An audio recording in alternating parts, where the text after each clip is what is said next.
ሰዎችንና አጋንንቶችን እኔን በብቸኝነት ሊገዙኝና ሊያመልኩኝ ቢሆን እንጂ አልፈጠርኳቸውም ይላል ጀለ ፊ ዑላህ። ይህ የሚያስረዳው ምንድነው? የተፈጠርንበት አይነተኛ ዓላማ አምልኮት ነው።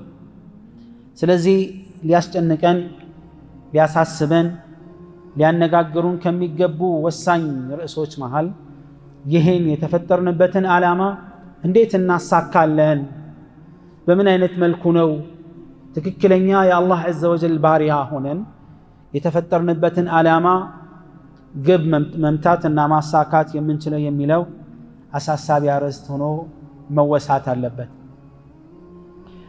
የተፈጠርንበት ታላቁና የጎላው ዓላማ በመሆኑ የተነሳ ነው። ለመሆኑ ዒባዳ ምንድነው? የዒባዳ አረዳዳችን ምን መምሰል አለበት የሚለውን በመቃኘት ለአርዕስታችን መነሻ የሆነውን ምላሽ እናገኛለን። ዒባዳ በቋንቋ ደረጃ በአረበኛ ቋንቋ ነውና የተቀመጠው ቃሉ መግራት መታዘዝ የሚለውን ማዕና ይይዛል። አረቦች በቋንቋዊ አገላለጻቸው ምን ይላሉ? هذا ሙዐበድ ይላሉ። ይህ መንገድ ተጠርጎ የተመታቸ የተደላደለ ለማለት ሲፈልጉ هذا طريق ሙዐበድ ይላሉ። ኢዘን ዒባዳ በቋንቋ ደረጃ በአረበኛ አገባብ መሰረት መደላደል፣ መመቻቸት፣ እጅ መስጠት፣ መንበርከክ የሚለውን ማዕና የሚይዝ ይሆናል።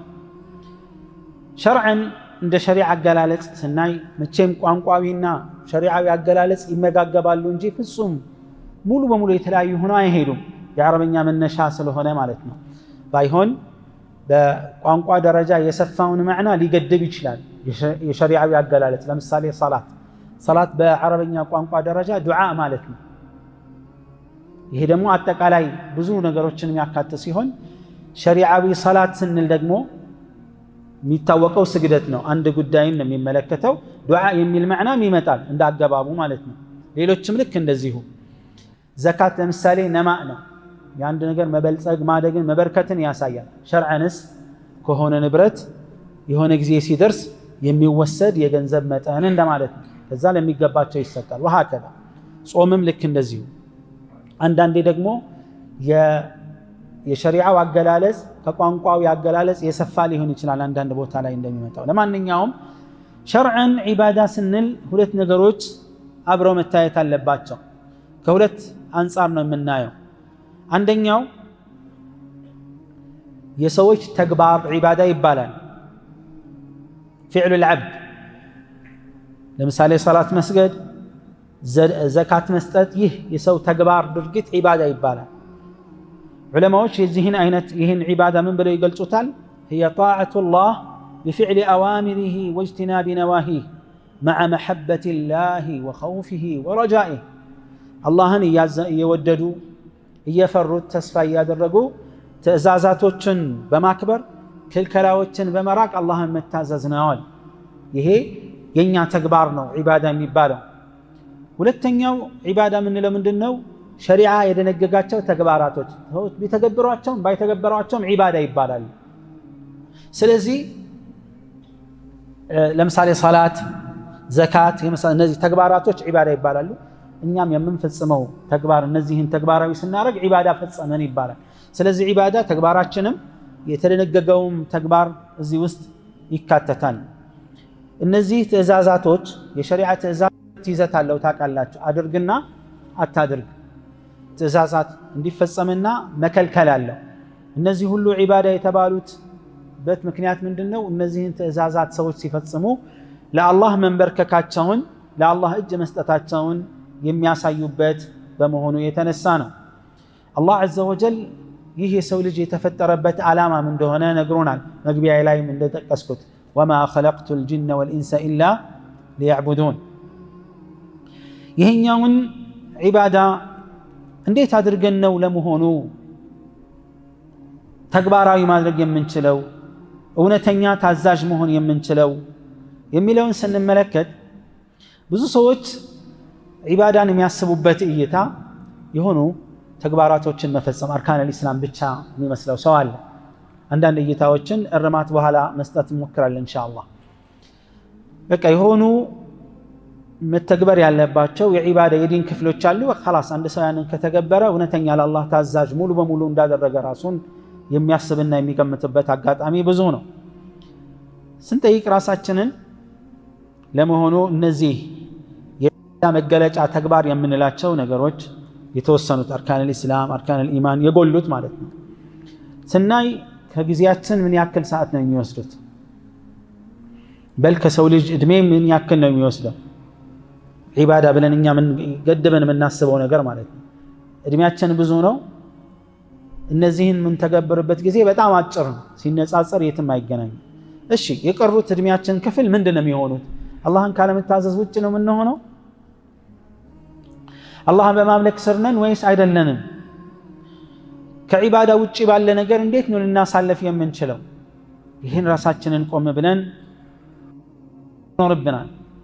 ዒባዳ ማለት ህይወት ማለት ነው። ህይወታችን ውስጥ የምንኖረውን ነገር የህይወታችንን እርከንና ክፍሎች ሁሉ ይዳስሳል። ይሄ የዒባዳ አሳሳቢነት ወሳኝ ስለሆነም ነው አላህ መልእክተኞችን የላከው መጻፍቶችንም ያወረደው ወደ እያንዳንዱ ህዝብ ጥሪውን ያስተላለፈው። ዒባዳ ህይወታችን ነው ስንል ለምሳሌ አላህ ምን ይላል? ፈምሹ ፊ መናኪቢሃ ወኩሉ ሚን ሪዝቂሂ ወኢለይሂ አንሹር። በምድር ጫፍና ዳርቻ ተንቀሳቀሱ ይላል አላህ። ምድር ካበቀለውም ሲሳይ ተቋደሱ ተመገቡ ይላል ሱብሓነሁ ወተዓላ። ኢዘን እንደ ሸሪዓ እንደ አላህ ዐዘ ወጀል ትእዛዝና መመሪያ ራሱ ምንድነው? ዒባዳ ነው። ሪዝቅን ለመፈለግ መሯሯጥ ምንድነው? ዒባዳ ነው። በትእዛዝ መልኩ መጥቷልና ተቆላችኋል ማለት ነው። እዚህ ጋር ያለው አገባብ መፈቀዱን ነው የሚያሳየው። ሙባህ ነው ለእናንተ ተንቀሳቀሱና ሪዝቃችሁን ብሉ። እጁን አሳስሮ ከተቀመጠው ሰው ይልቅ ዘርቶ ፈቅቶ ለፍቶ የሚሰራው ሰው አላህ ዘንድ ትልቅ ደረጃ አለው። ጠብዓን አኺራውን ጠብቆ ሐላል ሐራሙን ተጠንቅቆ ከተጓዘ ማለት ነው። ቁጭ ብሎ ስራ ፈቶ አላህ ይረዝቀኛል ከሚለው ይልቅ እውነተኛ ሙተወኪል እውነተኛ የአላህ ባሪያ በአላህ ላይ ተመክቶ ሰበብን ማድረስ የቻለ ነው፣ ዒባዳ ነው ማለት ነው። ለምሳሌ ጁምዓ ሲሰገድ አዛን በተለይ ሁለተኛው አዛን ሲወጣ መቆም አለበት ንግድ። ፈስዐው ኢላ ዚክሪላሂ ወዘሩል በይዕ ዐለላህ። ንግዳችሁን አቁሙና ወደ አላህ ዚክር ፍጥናችሁ ሂዱ። ዚክር የተባለው ኹጥባ ነው ተብሏል። ኹጥባን ወደ ማዳመጡ ሂዱ። خلاص መነገድ አይቻልም ሁለተኛው አዛን በተለይ ከወጣ። طيب ከዛ ምን አለ አላህ ዐዘ ወጀል فإذا قضيت الصلاة فانتشروا في الأرض وابتغوا من فضل الله واذكروا الله كثيرا لعلكم تفلحون። ሰላት ተሰግዶ ካበቃ በኋላ ወዲያውኑ ተበተኑ ሪዝቃችሁንም ፈልጉ ይላል ሱብሓነሁ ወተዓላ። ግን እንዳትረሱ ዚክር ያኒ ሪዝቅህን ስትፈልግ አላህን ማስታወስ አትርሳ። ምላስ ማስታወስ አለበት፣ አኺራን ታስታውሳለህ። ዒባዳ ውስጥ ነህና ማለት ነው። የግድ ዒባዳ በሆነ ቦታ ብቻ ተገድቦ የተቀመጠ አይደለምና ማለት ነው። ታዲያ ይህ እውነታ ሆኖ ሳለ እዩ ሰለፎቻችንን አንድ ምሳሌ እንውሰድ። ሙዓዝ እብኑ ጀበል ረዲየላሁ ዐንሁ ምን ይሉ ነበረ?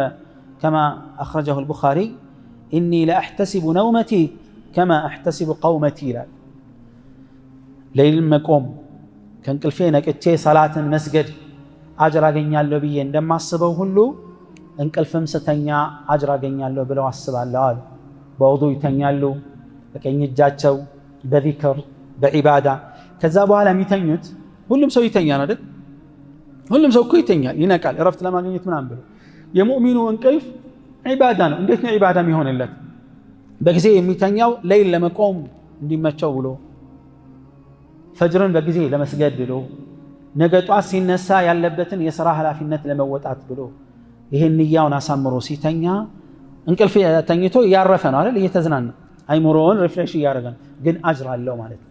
ለዚህ ነው ሙዓዝ ልክ መነሳቴን እንደማስበው ሁሉ መተኛቴንም አላህ አጅር ይሰጠኛል ብዬ አስባለሁ ይሉ ነበር። ነቢያችን ዓለይሂ ሰላቱ ወሰላም ስለ ሰደቃ ሲያወሩ ምንድን ነው ያሉት? ባለቤትህን እንኳን የምታጎርሰው ሰደቃ ነው አሉ። ከዛም አለፉና ስጋዊ ተራክቦ የሚደረገው ተቃራኒ ጾታ ከባለቤትህ ጋር የምታደርገው ግንኙነት ሰደቃ ነው። وفي بضع أحدكم صدقة صحابة رسول الله صلى الله عليه وسلم قرماتهم يا رسول الله أيأتي أحدنا شهوته عند سو سميتون عركته سيابك أجر ياغنيال اندي يا رجل ይህን ጥያቄ በጥያቄ መለሱ። ስሜቱን በሐራም ቢያረካ ኑሮ ምን ነበር የሚሆነው? ሐራም ነው አይደል? ወንጀል ነው። ታዲያ በሐላል በማርካቱ እንዴት አጅራ ያገኝም አሉ አለይሂ ሰላቱ ወሰላም። ኢዘን ዑቡድያ ሁሉንም የህይወታችንን ክፍል እንደሚዳስስ ያስረዳል፣ ያሳያል ማለት ነው። ግን ተመልከቱ፣ ይሄ ጥሪ ሲመጣ የሰው ልጅ የተፈጠረበት ዓላማ አላህን መገዛት ነው ብለናል። ይሄን ዓላማ ለማሳካት ሁሉም በመላምት በፈለገው መንገድ መጓዝ እንዳይችል የተፈጠረበትን ዓላማ ማሳካት እንዲችል አላህ መልእክተኞችን ልኳል። ወለቀድ በዐስና ፊ ኩሊ ኡመትን ረሱላን አን ዕቡዱ ላህ ወጅተኒቡ ጣጉት። ወደ እያንዳንዱ ህዝቦች መልእክተኛን ልከናል አለ አላህ በተለያየ መልኩ። አላህን ተገዙ፣ ጣዖታትን ከአላህ ውጭ የሚመለከን ራቁ ተብለው። የሰዎች አቀባበል ግን ምን ነበረ? ፈሚንሁም መን ሀደ አላህ ወሚንሁም መን ሐቀት ዐለይህ አضላላ። ሁለት ክፍሎች አሉ። ሐቁን የተቀበሉ አሉ፣ እምቢ ብለው ያፈነገጡ አሉ። ሁወ አለዚ ኸለቀኩም ፈሚንኩም ካፊሩ ወሚንኩም ሙእሚን ወላሁ ቢማ ተዕመሉነ በሲር። ቀደምቶቻችን ሰለፎች ዘንድ ዒባዳ ማለት ቅድም እንዳሳለፍ ነው ህይወታቸውን ሙሉ አላህን ዐዘ ወጀል በማውሳት እንቅስቃሴያቸውን በአላህ ትእዛዝ ስር በማሳደር መጓዝ ማለት ነው። የአላህን ትእዛዛት ማወቅ፣ ክልከላዎችን ማወቅ። በሁሉም የዒባዳ ዘርፍና ክፍል የራሱ የተቀመጠ መለኪያ አለ። ለምሳሌ ተግባራዊ የምንላቸው ዒባዳዎች፣ ግልጽ የዲን መገለጫ የሆኑ ዒባዳዎችን ስናይ ሁለት መስፈርቶች ያስፈልጉታል። ኢኽላስና ኢትባዕ። ለአላህ ተብሎ መሰራት አለበት። የነቢዩን ሰለላሁ ዐለይሂ ወሰለም ፈለግ መከተል አለበት። ማህበራዊ ኑሮን መምራት ራሱ ዒባዳ ነው። ታዲያ ይህ ማህበራዊ ኑሮ ግንኙነት መለኪያው ምንድን ነው? ሐላልና ሐራም። ሐላል ነው ወይስ ሐራም የሚል መለኪያ አለው። የሰውን ሐቅ መጠበቅ፣ የራስን ሐቅ፣ ሌሎችም እንደዚሁ መለኪያ ተቀምጦላቸዋል በሸሪዓ ውስጥ።